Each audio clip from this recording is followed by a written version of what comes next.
Character ఇది చాలా different character. ఆయన చూసి రాసుకున్న క్యారెక్టర్ అండ్ ఒరిజినల్గా కూడా మచ్చలమల్లి ఉన్నాడు. మీరు కలిసారు కూడా.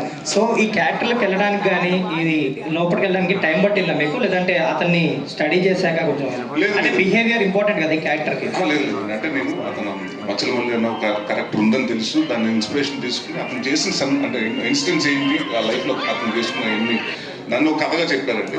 సో నేను అనుకున్నట్టు ఆయన ఏమనుకున్నారంటే నాకు ఇలా కావాలంటే ఇలా బాడీ లాంగ్వేజ్ ఉండాలి, ఇలా ఉండాలి, నాకు లూజ్ బాడీ లాంగ్వేజ్ ఉండాలి, ఈ సినిమాకి హీరో స్టిఫ్గా ఉండకూడదు, కొడితే అలా అది కాదండి, చాలా లూజ్గా ఉండాలి, ప్రతి వాడు అంటే చూడగానే ఇరిటేషన్ వచ్చాయి జనాలకి, అలాంటి క్యారెక్టర్ ఉండాలండి. దాని తర్వాత అతను అక్కడ షూటింగ్ వెళ్ళిన ప్రాసెస్లో కలిశారండి.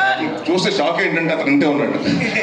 అంటే నేనేదో ఊహించుకున్నాను మచ్చలమల్లి అంటే ఉంటాడు, పెద్ద కండలు వేసుకుని ఉంటాడు అనుకుంటే చాలా సింపుల్గా చిన్న తలగాడు పెట్టుకుని వచ్చి అతను కలిశానండి. సో డెఫినెట్గా వాట్ ఎవర్ డైరెక్ట్ ఇన్పుట్ అండి అన్ని మొత్తం ఆయన క్లియర్గా A to Z నుంచి నా కోసం నాతో కానివ్వండి, ప్రసాద్ గారితో కానివ్వండి, హరితేజ గారితో కానివ్వండి, ఆయన క్లారిటీగా అందరికీ కథ చెప్పాడు. ఫస్ట్ వచ్చి కథ చెప్పి ఆ కథలోనే మమ్మల్ని అంటే క్యారెక్టర్స్లా బిహేవ్ చేయించాడు కదండి. ఇది ఎక్కడ హీరోలా ఉంటాడు, మీకు ఈ సినిమా చూస్తే నేను హీరో కాదండి క్యారెక్టర్.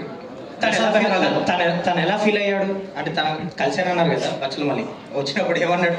ఆర్డర్ తీసుకుని అందరితో ఇదే నాకదే తెస్తున్నారు వీళ్ళు, నేనే పర్మిషన్ ఇచ్చాను అన్నాడు. ఓకే రా బాబు కూడా పెట్టేశారు. బట్ ఆయన ఎన్ఓసి కూడా ఇచ్చారు. అంటే చాలా హానెస్ట్గా ఇన్నోసెంట్గా ఉంటుంది. బట్ ఇప్పటికీ ఆ పొగరు ఉంది, ఇది బలుపు ఉంది. ఇంకా సుబ్బు గారు సార్ ఈ సినిమాకి సంబంధించి అందరూ క్లైమాక్స్ గురించి ఎక్కువ చెప్తున్నారు, మీ టీం కానీ బయట కానీ. సో ఎమోషనల్గా ఉండబోతుందని, ఎలా ఉండబోతుంది క్లైమాక్స్? కదా మొత్తం కథ అంటే అందరికి ఏంటంటే తెలియకుండేది ఫస్ట్ నుంచి యాక్షన్ సినిమా. మచ్చలమల్లి అంటే ఏదో యాక్షన్ సినిమా అనుకుంటున్నారు. అంటే ఫైట్లు ఉంటాయి, 3 ఫైట్లు ఉంటాయి. ఇట్స్ మోర్ ఆఫ్ అంటే నవ్వుతాం, కామెడీ అంటే ఫుల్గా ఉంటుందని కదండి. ఎవ్రీథింగ్ మిక్స్చర్ ఆఫ్ లైఫ్ లాగా అన్ని ఎమోషన్స్ ఉంటాయి. సో ఏడుపు అన్నది కూడా ఒక ఎమోషన్ అండి, మొత్తం సినిమా అంతా ఏడుపు ఉండదు. సో క్లైమాక్స్ అంటే ఎలా ఉండబోతుంది? ఎక్కువ చెప్తున్నారు అసలు క్లైమాక్స్ గురించి టీమ్ కానీ మీరు? అంటే టూ ఎర్లీ రాజేష్ గారు ఇప్పుడే చెప్పాను. బట్ మా టీం నుంచి మీకు చెప్పారా? రాజేష్ దండ గారు నేను చెప్పానా? ఇది ఇంకా మంచి జోక్. ఎందుకు లేదు చెప్పండి, అంటే ఎలా ఉండవు? ఇది నా సిబ్బంది ఇంకా 15 రోజులు ఉంది. డెఫినెట్గా 19వ తారీఖు నైట్ ప్రీమియర్ లేస్తాను. ఆ రోజు ప్రెస్ మీట్లో చెప్తా 19వ తారీఖు మార్నింగ్. రాజేష్ బ్రో క్లైమాక్స్ అదిరిపోద్ది, నెక్స్ట్ లెవెల్లో ఉంటుంది, అసలు ఊహించినట్టు ఉంటుంది. ఇవన్నీ పక్క తీస్తే కన్విన్సింగ్గా ఉంటుంది,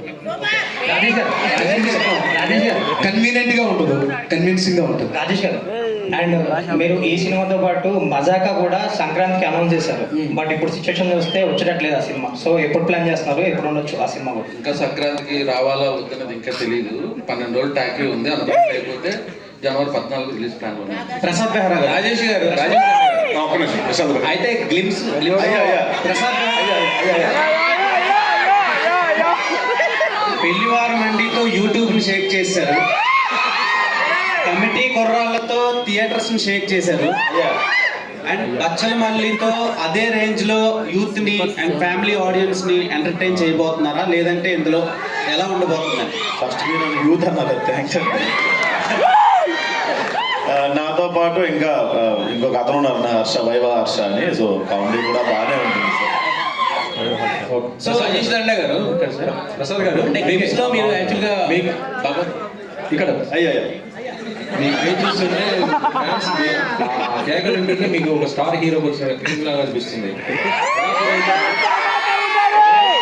ఎవరైనా కథ తీసుకొచ్చి ప్రసాద్ హీరోగా చేస్తామంటే చేస్తారా? నేను గులాబ్ చేయగలను, స్టోరీ అంటే చేస్తాను సార్. చేస్తాను, ప్రస్తుతం జరుగుతుంది. ఓ అవుతుందా? అవుతుంది సార్. అంటే ఎప్పుడు సెట్స్ తీసుకురావచ్చు. చెప్తాను సార్. ఎందుకు మీరు జర్నలిస్ట్ అయ్యా అంటున్నారు?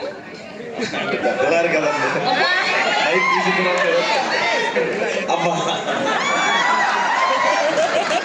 అమృత హాయ్.